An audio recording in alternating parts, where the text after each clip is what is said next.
Kapod mana kanyo ni odiochieng' mar ariyo mar yango ringre kar kano ringre ma City Mortuary, anyuola mopogore opogore nomedo chopo mar manyo wedegi kanyo.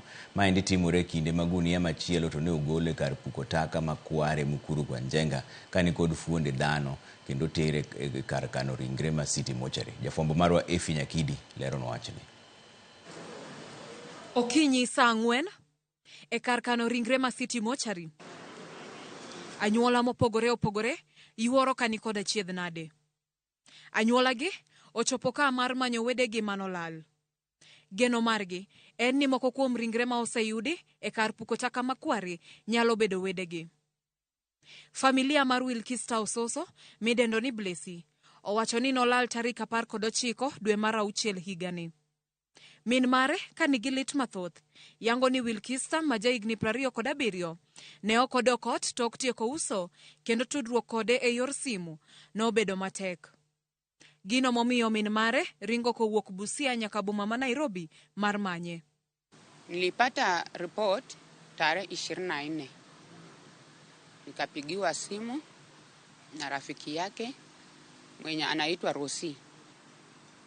Akaniambia Blessy amepotea, haonekani. Sasa tumepiga ripoti kwa polisi huku na huku, lakini hatujamuona. Osiepenelero ni kar dak mare ma Mukuru kwa Ruben ni machiegni ahinya gi kar puko taka ma Kware kendo odiochieng' mane olal chalo ni gimoro ne chando pache.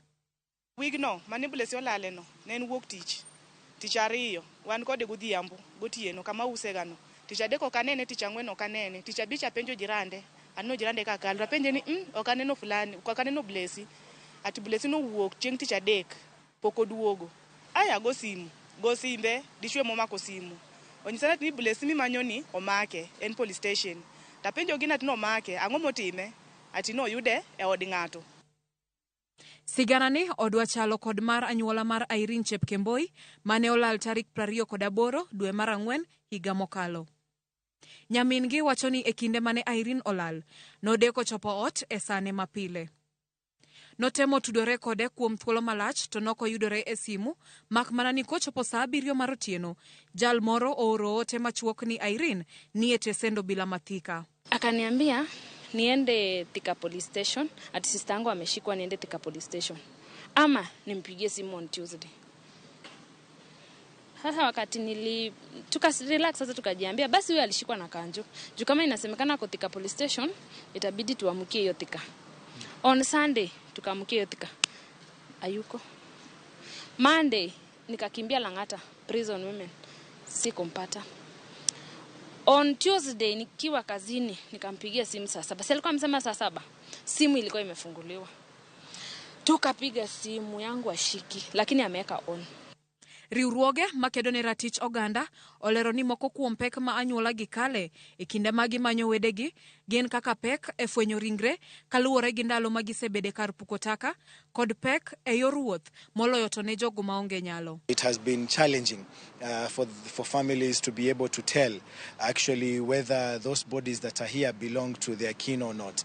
And this will obviously mean that we now have to do the DNA testing to confirm whether at all there is any relation between the families and the bodies that are. Nimefunguliwa nikaziangalia lakini ni ngumu sana ku identify kwa sababu washakuwa mifupa tayari. Not unless tu kama unajua mpenda wako alikuwa na nguo ya kala gani. Menyo to pod dhi nyime ne ringre mamoko e kar taka ma Kware kaka wuono gunia achiel moting'o fuon dhano ne oyudi kendo ma ochwal e kar kano ringre ma City Mortuary. Ma timore e kinde ma chenro mar bero ichano dhi godo nyime tich adek kotele gi jabero mar sirikal Johansen Oduor. Efi Nyakidi, Ramogi TV.